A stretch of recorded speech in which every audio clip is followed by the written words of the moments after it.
Assalamualaikum warahmatullahi wabarakatuh. Apa kabar sahabat Medan, dampaknya bagi Indonesia? Perang tersebut telah menjadi konflik paling berdarah dalam sejarah manusia karena merenggut nyawa 50-70 juta orang di seluruh dunia. Perang Dunia Kedua terjadi pada periode 1939 sampai 1945. Penyebab dari perang ini secara umum dikarenakan adanya konflik ideologi di antara negara-negara Eropa, Amerika, dan Asia. Peristiwa wilayah tertentu. Berikut ini adalah pembahasan mengenai sebab-sebabnya negara-negara yang terlibat jalannya perang tersebut adalah paham fasisme. Saat itu, 3 negara fasis membentuk aliansi yang disebut Poros Roma Berlin-Tokyo, Italia, Jerman, dan Jepang. Meskipun pedoman menguasai wilayah lain, namun Jerman tidak datang sendiri. Italia adalah sekutu mereka dari akhir 1936 hingga awal 1941 melalui serangkaian perjanjian. Ini diikuti oleh aksesi Jepang pada bulan Desember tahun 1941. Jepang bergabung dengan pasukan poros untuk menyerang wilayah Amerika dan Eropa di Pasifik dan sebagian os. Secara negara-negara maju berlomba-lomba menambah pangkalan militer dan persenjataan. Kedua, keberadaan serikat politik menyebabkan terciptanya 2 blok besar. Ketiga, kegagalan Liga Bangsa-Bangsa LBB membuat perdamaian dunia. Faktor khusus. Pertama, pada satu lain dan boneka sekutu Filipina Mongolia. Blok poros Jerman, Jepang, Italia, Hongaria, Rumania, Bulgaria. Pihak terlibat blok poros, Finlandia, Ireland, Irak, Spanyol. Negara klien dan boneka poros, Macuku, Republik Sosialis Italia. 2. Franklin D. Roosevelt, Amerika Serikat. Ketiga, Joseph Stalin, Uni Soviet. Keempat, Chiang Kai-shek, Pemerintahan Nasionalis Republik Tiongkok. Jalannya Perang Dunia Kedua Eropa. Adolf Hitler sebagai Führer pemimpin Jerman sudah lama melancarkan serangan ke Polandia. Namun di sisi lain, Polandia mendapat jaminan dari kerajaan Inggris dan Prancis yang akan membantu negara itu jika diserang oleh Jerman. Sebelumnya, 11 pagi, diikuti oleh Prancis pada pukul 5 sore. Perang Dunia Kedua telah dimulai. Setelah menginvasi Norwegia dan Denmark Utara, Jerman mengobarkan perang di front barat dengan Prancis sebagai tujuan utamanya.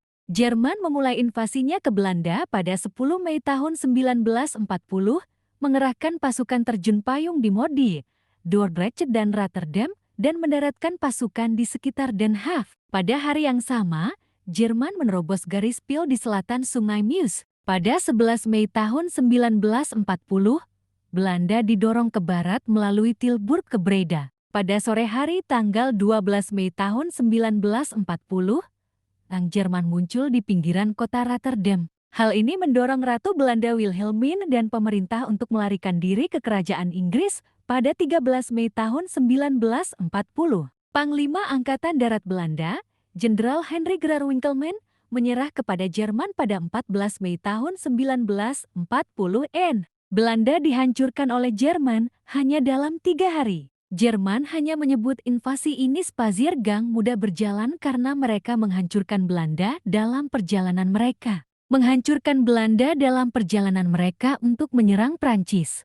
Jatuhnya Belanda menimbulkan keresahan di kalangan pejabat senior di Hindia Belanda. Salah satu tindakan pertama pemerintah Hindia Belanda adalah mengambil tindakan balasan terhadap Jerman yang tinggal di Hindia Belanda. Tentara Hindia Belanda juga segera bergerak cepat menduduki markas konsuler Jerman di Batavia, termasuk gedung perkantoran milik Jerman. Selain itu, mereka juga menyita kapal-kapal Jerman yang berlabuh di Sabang, Batavia, Makassar, dan beberapa pelabuhan lainnya. Tentara dan warga sipil berusaha melarikan diri, tetapi tidak mudah bagi mereka untuk melarikan diri ke wilayah yang sepenuhnya dikuasai oleh tentara Hindia Belanda. Pejabat di seluruh Hindia Belanda menangkap dan menahan orang Jerman dengan nama Sandi Berlin. Beberapa dari mereka adalah Nazi, tetapi kebanyakan hanya warga sipil yang tidak mengerti politik.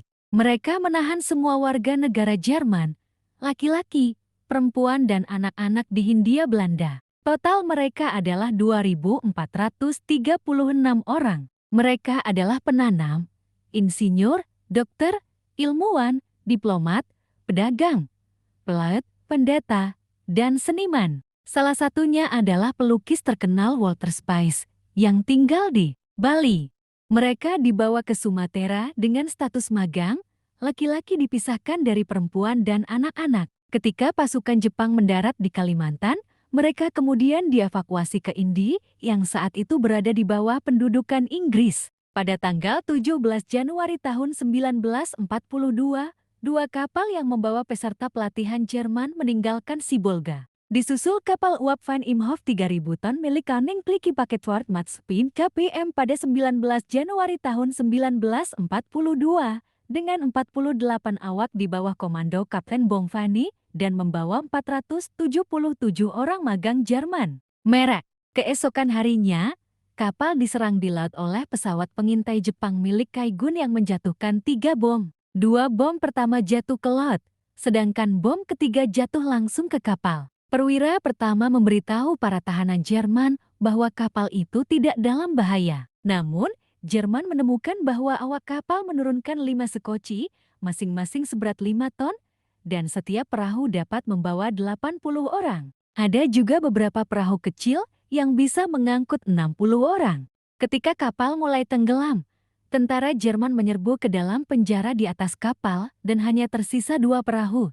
Satu untuk 40 orang dan yang lainnya untuk 10 orang. Namun, awak kapal Belanda itu mendayung sekoci ke dalam air. 53 orang bisa naik perahu pertama dan 14 orang bisa naik perahu kedua. Mereka yang masih terjebak di kapal kemudian melemparkan diri ke atas kapal, sementara beberapa lainnya memilih untuk bunuh diri. Beberapa orang berenang dan menemukan papan dan gulungan. Mereka kemudian mengikat papan tersebut ke rakit, sedangkan mereka yang tidak bisa turun dari perahu atau rakit akan ditenggelamkan atau dimakan hiu. Sekitar 200 orang masih terjebak dan ditenggelamkan bersama Van Imhoff, sedangkan orang Jerman yang ditenggelamkan atau dimakan hiu ada sekitar 410 orang, termasuk 20 misionaris Protestan, 18 misionaris Katolik dan seorang pelukis terkenal, yaitu Walter Spice. Pada tanggal 20 Januari tahun 1942, Bolongan kapal motor Belanda tiba, tetapi tidak membantu Jerman. Tercatat hanya 67 orang yang selamat, 36 orang menurut versi Rosihan Anwar, bahkan salah satunya memilih bunuh diri. Ini juga berkat munculnya sekoci. Mereka akhirnya sampai di Pulau Nias pada 23 Januari tahun 1942, kelelahan, lapar, dehidrasi, dan terbakar sinar matahari. Sekoci pertama membawa 14 peserta pelatihan dan pertama berangkat, tiba di Nias sehari sebelumnya. Setelah mendapat pengobatan, kedua kelompok itu dipertemukan kembali dan dibawa ke asisten residen Belanda, redaktur dan misionaris di Gunung Sitoli. Mereka kemudian meminta KPM untuk membayar ganti rugi sebesar 4 juta gulden kepada keluarga korban yang meninggal.